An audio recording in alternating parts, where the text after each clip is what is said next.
Please join me in welcoming David Senecal, product architect from Akami. Also, how was that keynote? Was that great or what? Is everyone happy to be here this morning on Friday? Awesome. So once again, welcome me in joining David Senecal, product architect with Akamai. He brings to us over 15 years of experience in computer security. So thank you.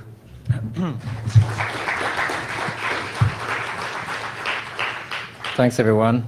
So if you're responsible in your company for the good operation of your website, then chances are you came across bots. And today I want to talk to you about how to detect them, at least what I've learned over the years, and how to manage them, because just detecting them is half of the battle. In order to deal with them, you need to make sure you provide the most appropriate response.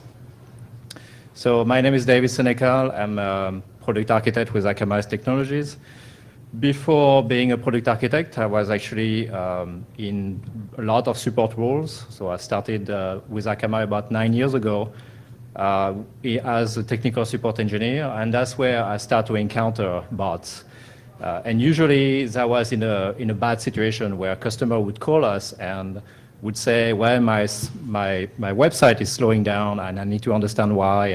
And more often than not, what we would discover is that a bot was sending a lot of requests or very expensive requests and slowing down the overall website, and obviously then impacting the good operation and impacting revenue potentially. Then I moved on as a professional services role as an enterprise architect. So in that case, I was no longer firefighting like I used to do in a technical support engineer, but more helping customer integrate our security solution and be more proactive about detecting bots and dealing with them, using our security portfolio. And then eventually, a couple of years ago, I decided to join our engineering team and kind of put all my knowledge around bots and what I've learned over the years around bots into good use. And now I'm working in designing a product to do better bot management. A few words about my company, Akamai. So we make the internet fast, reliable, and secure. So a lot of web acceleration techniques, but also security. On any given day, we see about 15 to 30% of the world internet, the world web traffic going through our servers. So chances are on any given day, any site that you're going or most sites that you're going, you're probably using our service without knowing it. And we've been into the security business for about 5 years officially, but in practice, we've actually done security at Akamai for much longer than that. For example, we've had a WASP offering for about 7 years now. So today, what I want to talk about is obviously what are bots, because bots come in all shape or form, and it's important to try to define what they are and what they are not. And once you know what they are, who they are, and their purpose, and the different type of bots, then try to understand how to detect them. And once you detect them, try to identify them and to understand who they are, their purpose, what they're after, and potentially whether that activity is good for your website, good for your business, or is potentially bad for your business. But now, once you have a better visibility on all your bot activity and you understand who's doing what, then that's when you can actually evaluate whether you have a bot problem or not. And really going to depend from one side to another. And once you know if you have a bot problem or not, then you need to figure out how you're going to deal with it. Because the classic answer is to just deny that activity. But the problem when you do that, you give a direct signal to your opponent that you've detected them, and as soon as you start denying that activity, they will morph and they will come back, through a different way, and they will become invisible again. So first of all, I wanted to try to define what a bot is, and I could have come up with my own definition, but I thought that would be easier to just see what kind of definition exists out there. And first thing that popped up when I did a search on that was something on Wikipedia. So a bot is a machine capable of carrying out a complex series of action automatically, especially one programmable by a computer. So yeah, pretty much That was kind of expected.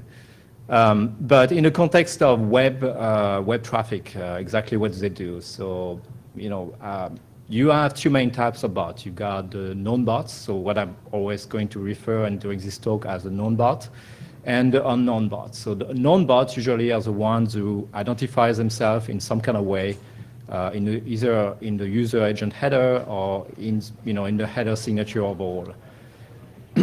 So what do they do with this kind of bots? Usually they are beneficial. Those kind of bots are beneficial to your website, to your operation.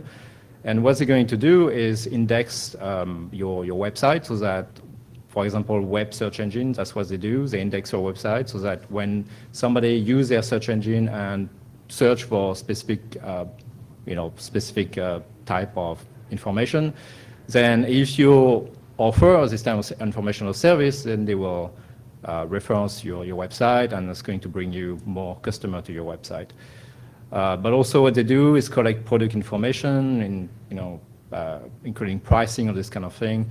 For example, you've got commerce search engine who do like kind of aggregate pricing or compare price between different vendors. And obviously in that case, they collect all this pricing information, this product information, so that they provide an engine to the end user to kind of quickly compare what's the cheapest offering out there or what's the best offering out there. Also, you have some websites, some web bots that are specialized in just monitoring the availability on your website. So most of you may be familiar with Keynote or Gomez, who offers such service. So what about unknown bots? So the ones who don't clearly identify themselves in the header signature, the one who try to stay under the radar, who pretend to be somebody else, who pretend to be a regular browser. So what do they do? Well, pretty much the same thing as existing, as legitimate or known bots. They would do indexing, they would collect product information, they could collect pricing information. But the problem is it's completely different purpose. They could use that information as competitive intelligence to, potentially, direct activity, traffic, or direct users to their own website instead of your website, so that you don't really know how the information is being used. Fraud as well is one big deal. Obviously, lots of bots are used to commit fraud. So one example that we see a lot lately is folks out there, retrieve a list of user credential, and what they're going to do is replace those user credential on multiple public websites out there. And so the problem commonly known as the account takeover. And obviously that's if they manage to crack, to find an account on any given website, then they can use that to do various things like, use whatever credits they have or gift card or whatnot. So that's a big problem, obviously. And also some other bots deal with, trying to find for some vulnerabilities so that they can just then do other kind of attacks moving forward. So key bot problems as well. So obviously bots, and here I'm going to talk about just good, known bots and bad bots. They can actually, whether they are known or not unknown, good or bad, they can actually cause problem occasionally because they can sometimes be overly aggressive. So what happens sometimes, that activity will actually sometimes overload your web servers, and which cause obviously availability issue, meaning real users won't be able to access your website. The user experience in that case is not great, and you potentially loss of revenue. But also all these bad activities that you have to deal with on a daily basis has a cost, because potentially you have to provision server to make sure you can handle that load, and also has a cost in terms of bandwidth. Plus, you don't really know how the information collected is being used. In the case of known bot, obviously, it's a bit more obvious. But in the case of unknown bots, then it's kind of up to everybody's interpretation. So just also to clarify the different type of bots. So it kind of goes, it's not all black and white. It's like black and white and many shades of grays in between. And sometimes the intent of the bot is obvious, but sometimes it's not so obvious. So on the good side of the spectrum, you've got like the search engine bot, the SEO, audience analytics bots, online advertising, social media. So all of these kind of bots, behind have companies that offer services that potentially will help drive users to your website, and potentially if they drive users to your websites, that can increase your revenue, so it's all good. Now you've got, going slightly further into the bad spectrum, so you got a vulnerability scanning.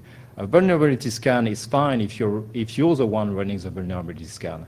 But if that's somebody else running it against you, then obviously it's a different story. You need to be more worried about that. Then some of you may have partners who are running bots against your website just because of some kind of business logic that you've agreed with them, sharing on information, this kind of thing. And the best way for them to do to get the information they need for their business, to help you in your business, is to scrape your website.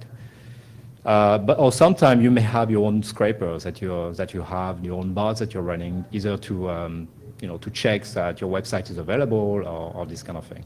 So again, the intent here is important, and clearly identifying who's behind that bot activity is important.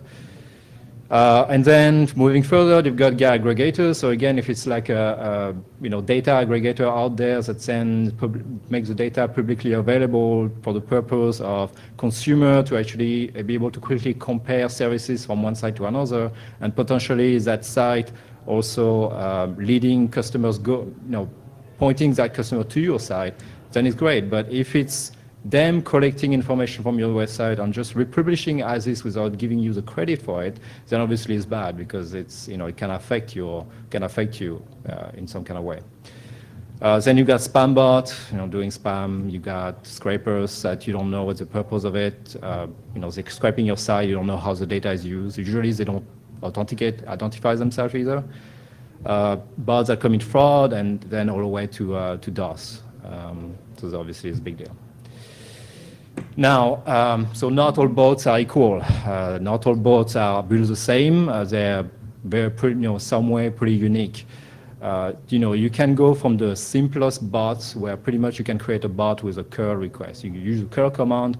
You can just you can create a bot that way. So it could be a curl script running on a single machine, and because you have a lot of data to scrape on the websites that you're targeting, then obviously you need to do a lot of requests, so your request rate will be pretty high. But now, if you want to stay under the radar, potentially you want to start distributing your bot, your script, into multiple machines. So now you've got the concept of a botnet. So it's pretty much still a very simple script, but distributed out on the workload is shared between multiple machines. But now, so if you want to stay under the radar, because one of classic defense against high request rate is to put rate control on the website, at least on the the front end to protect the website.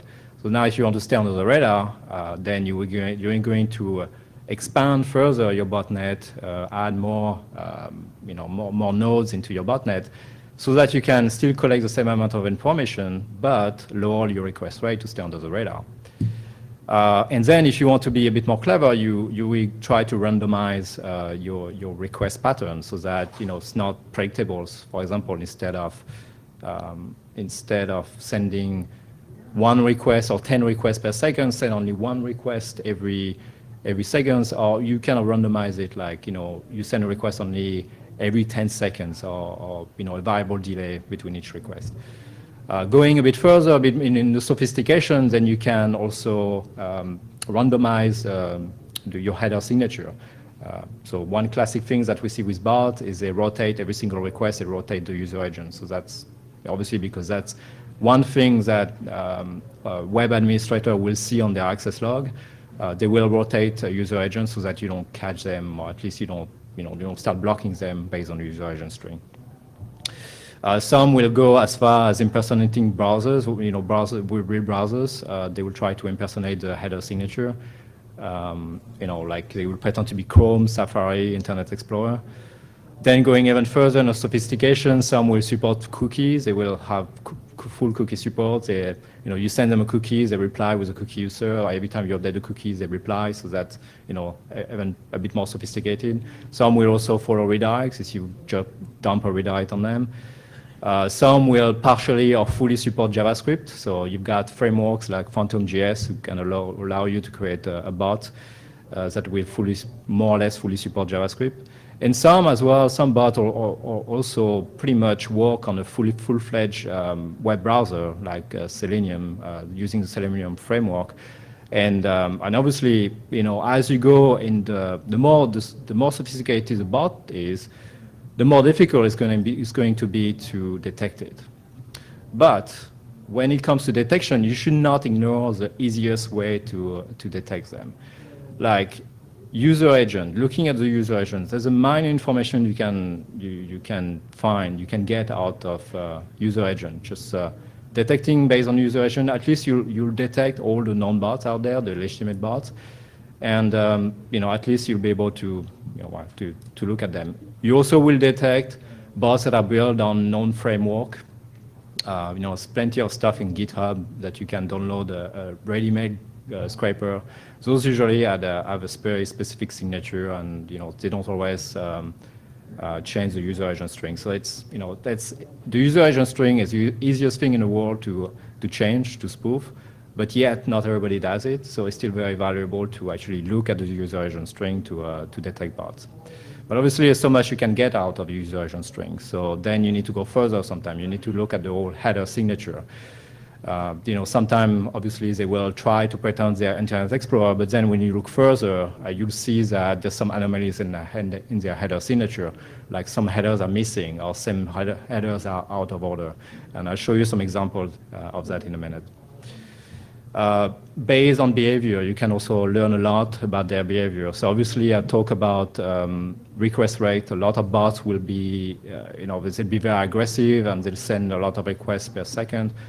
So they become very obvious and you can see them right away, and it's easy to detect them. But some obviously will try to stay under the radar. So in that case, you need to be more, you need to look at the behavior on a longer time period, and that's when potentially like a reputation engine or the fraud engine can help. So we'll talk about that as well in a minute.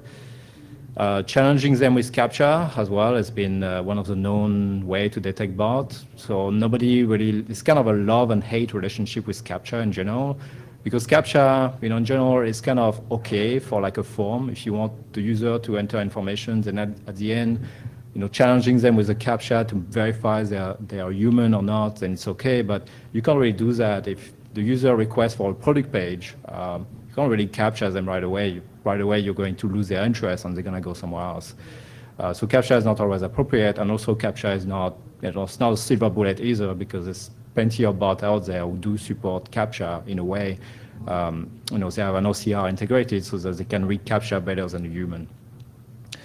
Doing JavaScript-based validation, so the idea here is to challenge the user through JavaScript and try to collect more information on the client side to kind of verify that, okay, you're saying you're Internet Explorer, but what are your capabilities? Do you have like a screen connected to your machine? Do you have, all this kind of information? So that you can learn a lot about that. And then one thing also that works is, but it's a bit more tricky, is a honeypot trap. So you add some kind of, like let's say some hidden form field into a form, and then you try to see if the bot's going to bite into it. But again, bots have learned to kind of recognize those traps and avoid them. So it doesn't always work, obviously. So now let's talk a bit more in detail on some of the detection techniques. So I've talked about detecting based on the user agent string. So those are a few examples of user agent strings that I see out there. And so you may all be aware of Googlebot, Bing, Yahoo, MSN, calling your site. They're all very famous search engine. But do you know about Exalead? It's also a web search engine based in France. Now talking about SEO, so Alexa is one running a bot, and pretty much I see it on every single website that I look at. So what they do is search engine optimization. They provide service for search engine optimization and audience analytics. So they do a lot of crawling to understand the business of the website and this kind of thing. What about online advertising? So you probably have some, you're working with a publisher, to display your ads on different websites out there. So the way those publisher works is actually they go scrape different websites where they have ad space pretty much to try to understand what the website is dealing with, so that when the user, you as a user visit the website, they're going to serve you an ad that's relevant to the site you're visiting, but also relevant to your previous interest. So they kind of use both type of information, just the purpose of the website you're visiting, as well as your known interest.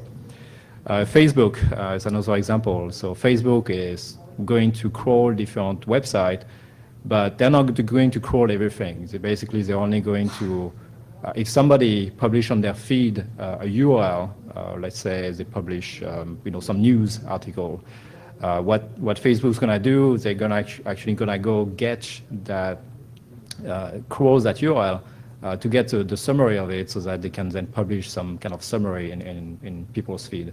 So Facebook is something you'll see as well. And actually, potentially, that's good for you, because somebody in a social media advertise your content, and you want their friend to know, and then their friend to come, and so potentially that bring more users. Archive.org is another one, so this is a web archiver. You can go in some websites to kind of see what your websites.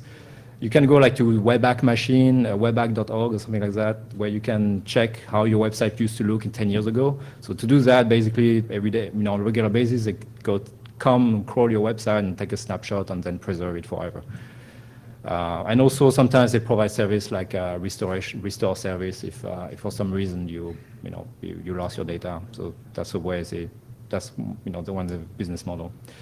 Shopstyle.com, again, is more like a specialized search engine, but in commerce for fashion. But it's really like a search engine. Job Rapido, so it's an example of those websites who will actually crawl all websites out there and look for their career section and try to republish whatever job they offer. So again, so it's so much you can get out of the user agent string, but at least you get the idea of you get visibility of scrolling your website. The problem though with looking at user agent, if you're really doing like trying to get a unique list of user agent, like pretend to be who advertise themselves as a bot and crawling your website, chances are you're actually going to see a lot. It's not very uncommon for me to do this search on different customers and end up with about 1,000 unique user agent strings. So then the problem is, how do you classify them? Because at Akamai, we've done the work on actually going through every single one and categorizing them and all of this. But you as a user, as an individual web administrator, it's going to be a lot of work to try to figure out, who's this different company, what's their purpose, where to describe your website, and what kind of categories they fit in. So it's probably best in that case to work with a company who has some kind of bot dictionary, bot directory.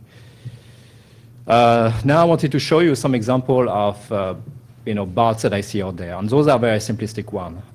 So for example, in the first one in the column in the list here, it's a very most simplistic bot that I see, and I do see it often. All you see here is pretty much you're gonna get the URL, and then you're gonna get the host header, and that's it, nothing else. No user agent, no accept header, no accept encoding, all this kind of good stuff that you usually see with a normal web browser.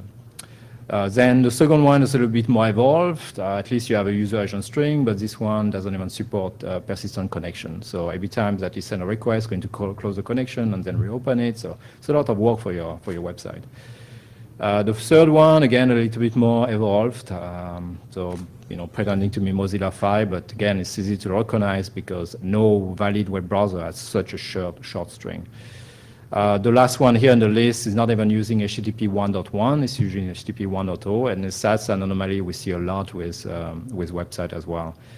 But at least this one on the list actually support compression, so that seems like it's a tiny bit more evolved. It's trying to pretend it's Chrome, but again, doesn't even have the full header here.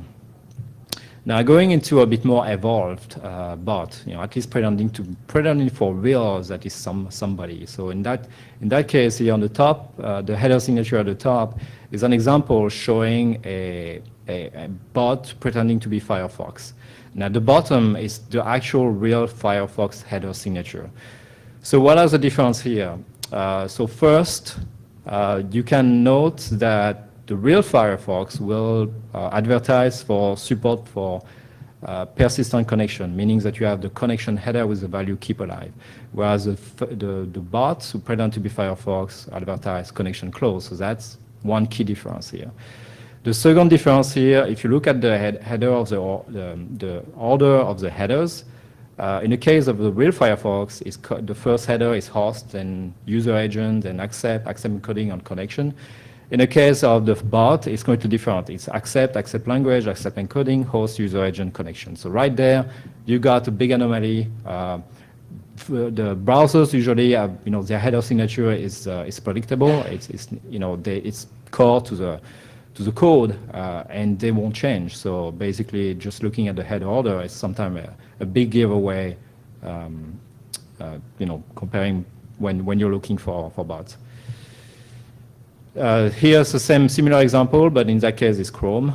So again, a big difference here. So first, the header order is wrong. In the case of the bot impersonator, you're missing the accept language. What else? You're missing the accept header. So all these kind of anomalies, it's kind of something you can pick on to detect. So how do we efficiently detect those bots? And the problem when dealing with bots, and early in my career when I was a technical support engineer, or even when I was a solution architect, the first reaction of customers I've been working with, and my first reaction initially as well, when in my early days I was dealing with bot, is you see a bot, you see a signature, you're going to create if you have a WAF, then you're going to create a WAF rule that detect exactly that signature. And then, you're going to start denying, and then you're happy, the bot goes away. And then all of a sudden, you monitor your activity on that particular rule, and all of a sudden then, activity disappears over time. So what happened? Did the bot actually give up and went to a different target, or do they morph and now they're back, they're still there, but you don't see them anymore? So that's a problem, because there's so much variation out there, so much variation in the ecosystem of bots. Each bot is so unique that if you wanted to create a signature for every single unique bot that you see out there, then it's going to be a lot of signature, and you're going to be wasting your time. So the better solution the better approach that we took at Akamai is to take advantage of the anomaly scoring principle. So that principle was actually introduced by Mod Security probably 4 years ago now with the version 2 of Mod Security. So the idea is that you've got a lot of rules that run that evaluate different anomalies, and then each rule has a score, and then when you run all these set of rules on a particular request, the idea is you expect that at least several rules will trigger. If several rules triggers, then basically that means that you're dealing with a bot. So what we created is a bunch of, we did the inventory of all the typical anomalies we see in bots versus browsers versus non-bots, pretty much, and created a bunch of rules that look for these particular anomalies, and gave each of those rules a weight, and then and the weight depends on how important the anomaly is in relation to bots. So, and then the idea is we run all these set of rules, and we score it. We score the request, and if it goes beyond certain thresholds, then that's where we say, okay, we're dealing with a bot, otherwise you're good to go. So it's kind of like a probability engine, pretty much, but at least you don't have to have like a huge set of rules. All you have to take care is all this typical anomaly, and not having a huge set of rules that at the end may or may not be very efficient. So it's like a puzzle, basically. You expect in your puzzle to have 4 pieces. If you don't have those 4 pieces, then you're okay. Otherwise, you're not okay. So again, looking at header, signature, user agents, kind of good stuff. So it's nice, but there's so much you can get out of it. And the next step is to look at the behavior. So here I'll show some example of typical behavior I see on bots. So the first one is a bot that will send requests constantly, night and day, scraping the site constantly. The second one is a variation of the first one, except we see it going for a while and then it disappears and then come back. The third one is interesting because it seems that this one doesn't work at night, so it's kind of probably to stay under the radar because typically traffic at night on a website is lower, so maybe they don't want to be too visible during that lower traffic period. The fourth one is similar to the third one, except this one doesn't work weekends. And the last one in that first table, it's a bit more evolved because it's trying to at least various request rate. Let's say 1 hour is going to make 1 minute is going to make maybe 10 requests. The second minute is going to make 2 requests. Going up and down to try to not be as predictable. Now, when you compare that to real human behavior, so bots don't need to sleep, they don't need to eat, they're not distracted by various things that we get distracted with. They don't have to answer phone calls or this kind of thing. So they can work constantly. Whereas human, we need to sleep, we need to eat, and we get distracted, and then we get bored. So basically, we're going to work and be active on a website for, let's say, a couple of hours, and then we're going to move on, do something else, and then come back, and then, So basically, your pattern is going to be a lot more sporadic. So overall, you're not going to make as many requests as you would, as a bot would.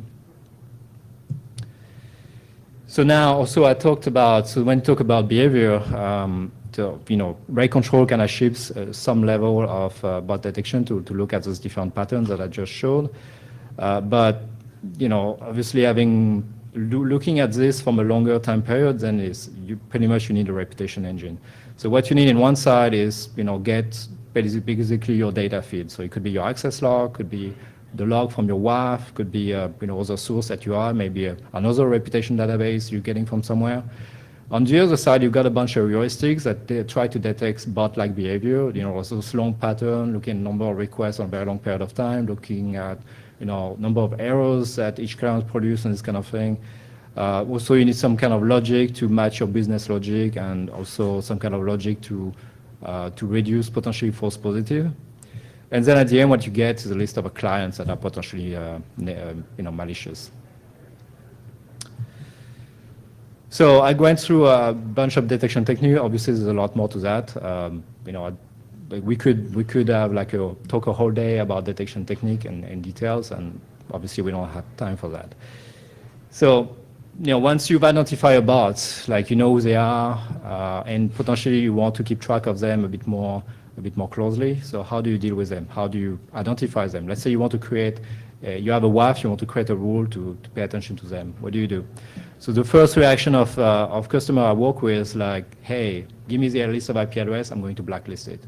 The problem with that is, bots, having servers out there, spinning up new instances of bot is pretty cheap and it's pretty easy. You got plenty of choice out there. You got, plenty of cloud providers, so you can move your website, your botnet pretty easily.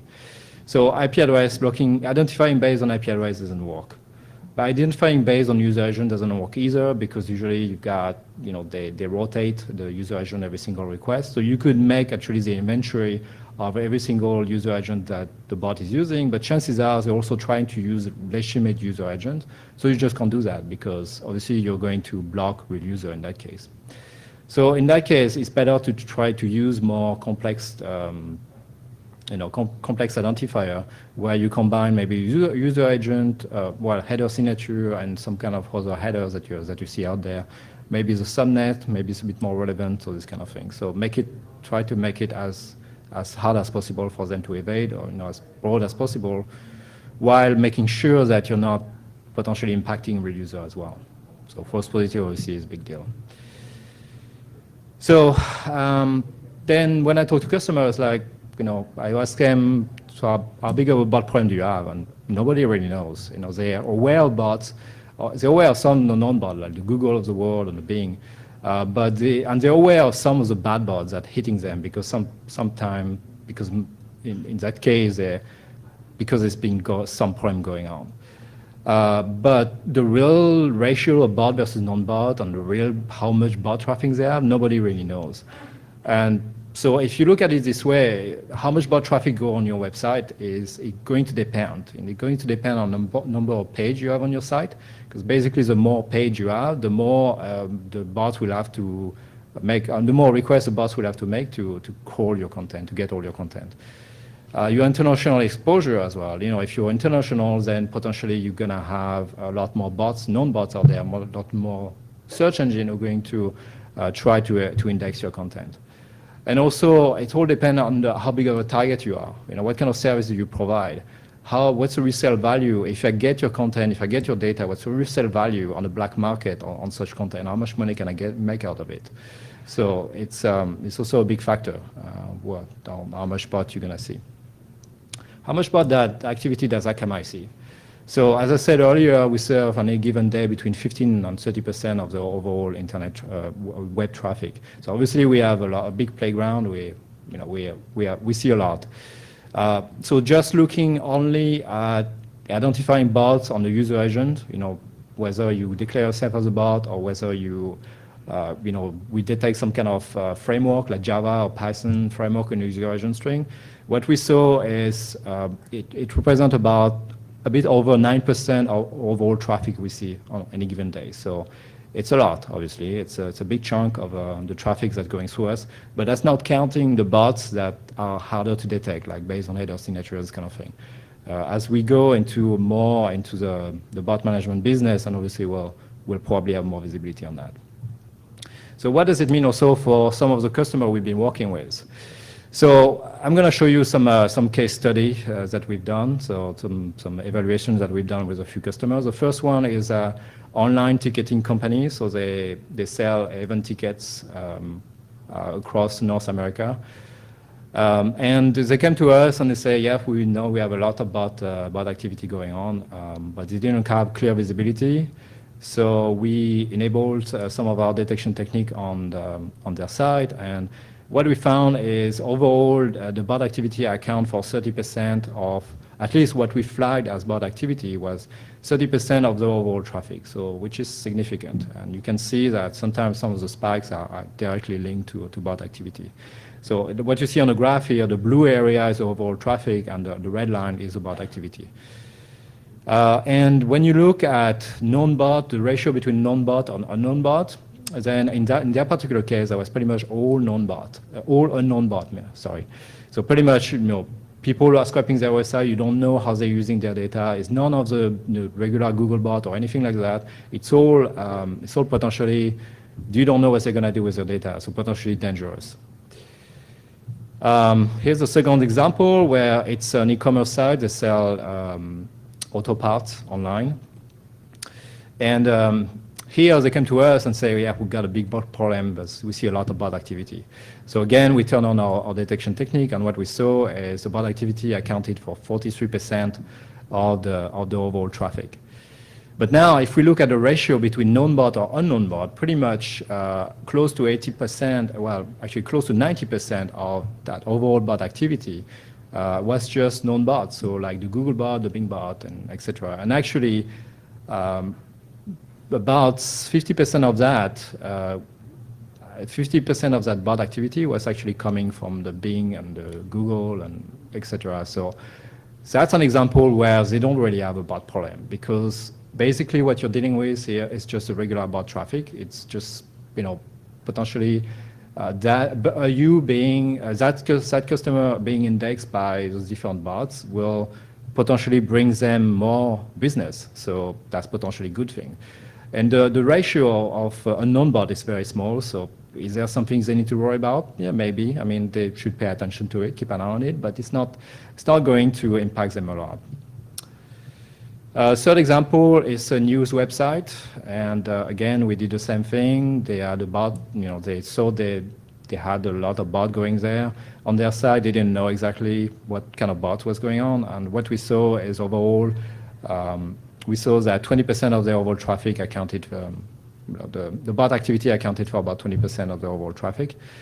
And the share between known and unknown is about 50-50. So basically, in that case, being a news website, you kind of expect that you're going to have a lot of random bots actually going to your site because they use that for various business reason. But something obviously they probably need to keep an eye on. So that particular customer would potentially have a bot problem. Now you've detected, you have visibility, all good. So now you've got the ratio between known and unknown. You can kind of figure out whether you got a bot problem or not. And if you do, then what do you do about it? So it's about managing them. And so detecting the bots is half of the problem. Now managing them the right way, giving them the proper answer so that they don't go underground again, it's very difficult. So how do you respond to bots to make sure they don't go underground, they don't morph?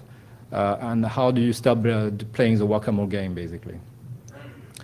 So two categories again. We got the known bots and the unknown bots. For the known bots, for the most part, so they identify themselves. It's they clearly they're playing nice, they're saying who they are, and so for them, it's for the most part they do support robot.txt. So if for some reason you don't want them to crawl your site, you don't want them to index your site, just tell them so. Use the robot.txt and tell them stop visiting me, and they'll go away. The only thing they're gonna do is request for the robot.txt. They see that you deny them, and they go away.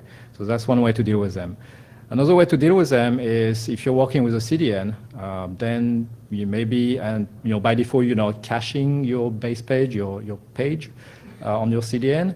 Then maybe it's worth actually serving the content, the content you're serving to bots, worth caching it, so that then your origin or your web server backend can concentrate on dealing with real users, while your CDN is dealing with just serving the content for bot, for all the bots, so potentially saving you a lot of that. And it's not a big deal if you serve stale content to bots, as long as they can index you and they can reference your data.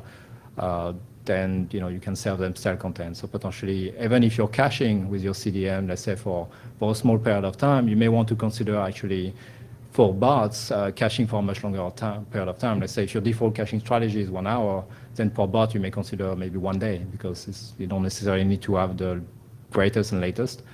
As long as they get content, they'll be fine. What about bad bots? So by all means, don't deny, never deny. I mean, the one big customer we've been working with over time is one thing they told us is the worst thing we did was to start denying bots because we forced them to morph, and then they went on the ground, and that was harder and harder for us to detect them.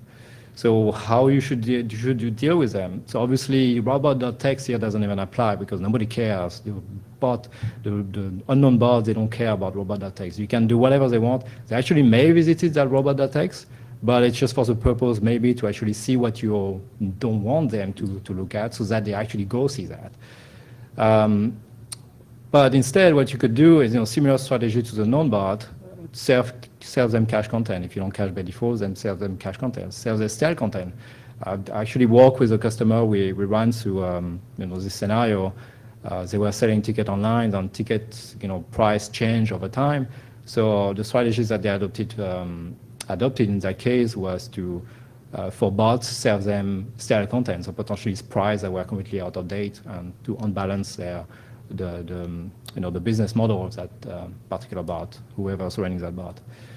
Add a delay into the request if you can. Like here, potentially if you add a delay in a response, you wait, let's say, a few seconds before you respond, then potentially you kind of slowing them down in a way, and they're not going to get all their data. They could potentially you're going to potentially break their business model, and they may move on. They may go to a different target.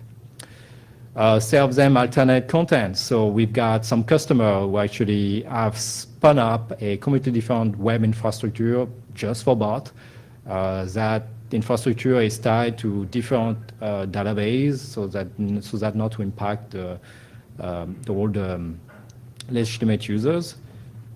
And and then pretty much you're in control of what you're serving. Then you could even choose to to sell them fake data, or like you increase price by 20% or something like that. So again, you're kind of still on responding to them. You're giving them content, but what you're giving them is garbage. So that's you're not going to be able to use it. So at least that you're better in control about what's going on. CAPTCHA again is a solution, but again, not a lot of people hate CAPTCHA.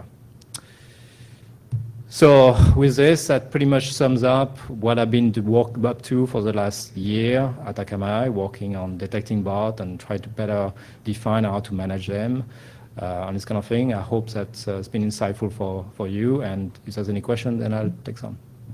Yeah. So how do you deal with false positives in this management? So the question is, how do we deal with false positives? So obviously, false positive is a big deal.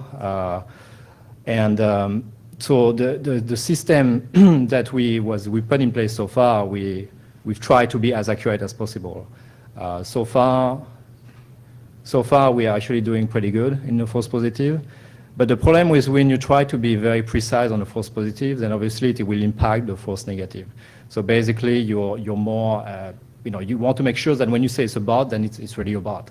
But then that means that you potentially will have more false negatives. So that's probably an area that we need to work more. Yeah. Go ahead.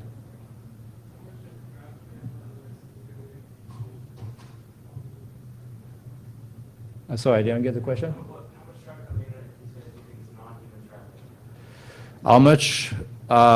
It's hard to say at this point because we cannot just start, us as a company, we're just starting in the bot detection business. So right now we only have the visibilities that are presented today about basically all the ones that are obvious that we can look at the user agent strings and we can tell you it's about 10%. But for the rest, we don't really know. And it really varies. I mean, if we look at it globally at the internet level, then maybe it's like maybe around 30%, 40%. But on a per customer basis, it can vary. We've seen customer where it's more, customer is less. So we'll probably have more detail on that, as we evolve in that business. Yes. So on your first case study slide, the largest result was excessive header. Yeah. Excessive anomaly found in HTTP header signatures. Yep. Can you go into just what that means exactly? I know you talked about header anomalies. Yeah, so that's basically, that mechanism that we have to detect based on the anomaly scoring. So we have this all these set of rules that look for different anomalies, and then we score the request each time, and basically that method as the one that's been the most successful in that case to detect all that that bot activity. And then you asked about false positives. Do you have any rough idea what your false positive rate is with your anomaly scoring? So actually, initially when we started, so we try to evolve the system more and more just to be as precise as we can. When we first started our first release, we actually had a fair amount of false positive. Since we had about 4 releases, and now actually we are pretty accurate. I keep looking at it, and on pretty much now it's becoming difficult to actually find false positives. So, and one of our customers we're working with actually rated us at about 99.95%. So we're doing pretty good, but we need to make sure we keep accurate on that. One question at the back over there. So, other than honeypot, you say anomaly detection is the best. It's pretty good reliability detecting bots, right? The anomaly detection is based on the traffic pattern you're looking at, or also some signature or database. So it's pretty much, so the question is, what's a header signature based off mostly? So the header signature anomalies that we have is pretty much based on header signature. We cannot evaluate every single request a header signature, and then we determine whether it's good or bad. So it's, that's how it works right now. Question is on anomaly detection. It's mostly based on header detection, not on the traffic patterns. Right. No, it's not on a traffic pattern. So basically, the products that we're building is, you can't, there's so much you can get out of a single detection technique. The idea is you need to have multiple detection techniques working together to make sure that you have as big of a reach or as big as a net as possible to catch bots. Because as I said earlier, none of them are equal. They all have different characteristics. And so some of them you'll be able to detect them based on behavior, like they have a high request rate. Over time, you see that they have very bad reputation. So that's really behavior based. The header signature anomaly is really purely on what you see when you get the request. If you see that some headers are not there, you expect certain headers are not there, then basically it's pretty much it's based on that. So based on those particular characteristics. Yeah. Go ahead. So what parts of, I'm presuming that the bot detection is going to be in line with the request that is coming in. What part of the time do you spend, or do you have some notion of like what is the latency that takes for the detection so that you can set maybe whether you want to allow the request or not? Yeah, so the question is how much latency does bot detection add? So obviously working for companies that our primary business is web acceleration, obviously for us it's a big deal to make sure that whatever security detection we add doesn't impact the performance. So far what we've seen, it takes about 1 to 2 milliseconds to run all these detection technique. So pretty much your latency is very, very small. But we as a company keep a very close eye into this to make sure that we don't impact performance in any kind of way. Sorry, we have time for one more question. Okay, so I'll take this question. You? Go ahead. I guess approximation, how much traffic do the more sophisticated bots account for? Can you elaborate on maybe other techniques you might use to detect the more sophisticated bots beyond what's contained in the header? So the question is how much does sophisticated bot account for the overall bot activity? I don't really have a good answer for that because we're just starting on this kind of thing, and also so far what we've released so far is actually more focusing on trying to get as complex as we can. But to be honest, we actually need to work a lot more on trying to detect the more complex one. And how to detect the more complex one is pretty much you have to go into JavaScript-based evaluation. So when you do like JavaScript-based fingerprinting, and then you try to extract different kind of characteristics from the client itself, then you process that information, and then that's where you can detect the more sophisticated bot. But how much do they account into the overall bot activity? I think today, to be honest, I think a lot of bots that we see out there, they're still pretty on the dumb side. But this will evolve, obviously, as there's more and more companies out there who do bot detection. So obviously, it's an arms race. Every time it's trying to get better. We try to get better on the detection, and they're trying to get better to bypass our detection. So over time, this will evolve. Today, we still see a fair amount of dumb bot, but over time, it's likely that we'll see more sophisticated bot, and we have to keep track of that, to keep up with that.